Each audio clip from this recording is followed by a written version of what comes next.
Welcome to Blizzard Fire. We hope this video helps fire up your solution. You begin by getting Word on your phone and signing in. Do that now. Install from your device store, then sign in with your Microsoft account so document sync and autosave works. Once done, grant storage permissions so Word can open and save files. Allow microphone if you use dictation. This step avoids lost work and speeds access to OneDrive. It also links recent files across devices. Now open the app and tap the plus or open to start your first document. You're now editing. Tap the plus to create a blank document or pick a template to save time. Use the contextual ribbon tabs, home to format text, insert to add images or tables, layout to change margins, because mobile menus hide commands until you need them.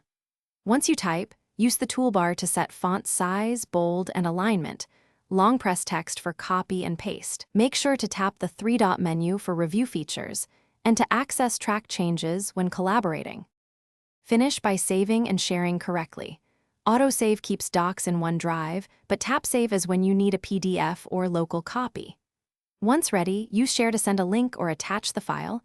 Choose Edit or View permissions so collaborators can't overwrite your work. If something goes wrong, force close the app, clear cache, and sign out, then back in. If crashes persist, reinstall. Make sure your device has available storage and a stable network. Those two fix most sync and crash problems. Thanks for watching. If you found this helpful, don't forget to like and subscribe.